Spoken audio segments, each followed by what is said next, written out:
వాళ్ళే దాడి చేస్తారు, వాళ్ళే ఆగింతం చేస్తారు, వాళ్ళే వాళ్ళకున్న మీడియా పవర్తోనో ప్రచారం మీద ఉన్న వాళ్ళకి పట్టుతోనో ఒక అబద్ధాన్ని నిజం చేయాలని చూస్తారు. ఇప్పుడు అదే చేయాలని చూస్తున్నారు.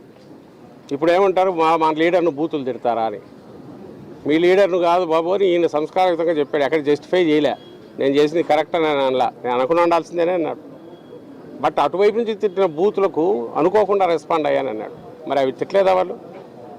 వీళ్ళందరినీ తిట్టలేదా? నిన్న సాయంత్రం అంతా ఇంట్లో వాళ్ళు అదే అంటున్నారు. ఇప్పుడు రాంబాబు గారి భార్య లేదా కూతుర్లు ఇద్దరు ముగ్గురు మహిళలే ఉన్నారు.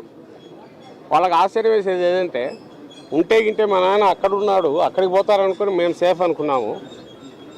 కానీ ఆమె మహిళా శాసనసభ్యురాలు, ఆమె వచ్చి మా ఇల్లు కూడా చూపిస్తే ఇక్కడ కూడా అటాక్ చేశారు. ఇది షాకింగ్గా ఉందని. ఆ విచక్షణ లేదు. నిన్న జరిగింది క్లియర్గా cold blooded murder, attempt to murder. ఆ నంబటి రాంబాబు గారు ఇంకా అక్కడ ఎవరుంటే వాళ్ళందరినీ చంపాలని అటెంప్ట్ చేశారు. దానికి తగినట్టు ప్రిపేర్ అయ్యి వచ్చారు, కత్తులు, రాళ్లతో. కాబట్టి మళ్ళీ చెప్తున్నాం, జగన్మోహన్ రెడ్డి గారు వస్తారు, వచ్చిన తర్వాత ఇక్కడికి వస్తారు. కొంత అలాగే కోర్టులో చేయాల్సింది చేస్తాం, పోలీస్ స్టేషన్లో కంప్లైంట్లు ఇస్తాం, రాజ్యాంగబద్ధంగా మాకున్న హక్కులన్నీ వాడుకుంటాం. ఇప్పుడు నిన్నటి జరిగింది ఇదే 200 ఏళ్ళు 300 ఏళ్ల క్రితం అయితే బాహాబాహి తలపడి ఎవడో తేల్చుకునేవాళ్ళు.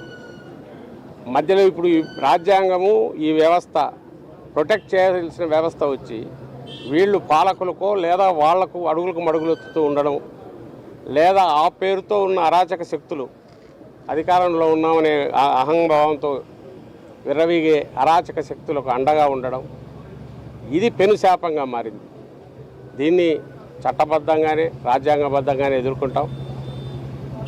మళ్ళీ వచ్చిన తర్వాత ఎవరిని కూడా దీని నుంచి తప్పించుకోలేరు. ఈరోజు నిన్న జరిగిన దగ్గర నుంచి ప్రతిదీ వీడియోలో పేర్లు, ఫోటోలు చూసి పెట్టమని చెప్పాం, గుర్తుపెట్టుకుంటాం. మా అధ్యక్షుడు ఇప్పటికే మొదలుపెట్టిన డిజిటల్ డైరీలో ఎక్కిస్తున్నాం. వచ్చిన తర్వాత పోలీసు అధికారులతో సహా పైనుంచి కింది వరకు ఎవరెవరైతే కాంప్రమైజ్ అయ్యారో, అలాగే పొలిటికల్ లీడర్లు ఎవరైతే ఉన్నారో వాళ్ళందరిది బయటికి లాగుతాం. అయితే ప్రతిదీ చట్టబద్ధంగానే చేస్తాం. మళ్ళీ అది విషయం అందరికీ చెప్తున్నాం. ప్రజలు కూడా నిన్న జరిగిన దీని విషయంలో అసలు ఈ మొత్తానికి కారణమైన తెలుగుదేశం పార్టీ అరాచక విధానాలను, వాటిని చంద్రబాబు నాయుడు గారి అరాచక విధానాలను, ఇన్ని సమస్యలు ఉన్నాయి రాష్ట్రంలో, రైతుల సమస్యలు ఉన్నాయి, వీటికి ఫీజు రీయింబర్స్మెంట్ లేదు, పిల్లలు అన్ని వర్గాల ప్రజలు సఫర్ అవుతున్నారు, వాటికి ఆన్సర్ ఇవ్వాల్సిన పరిస్థితుల్లో వాళ్ళు ఉన్నారు.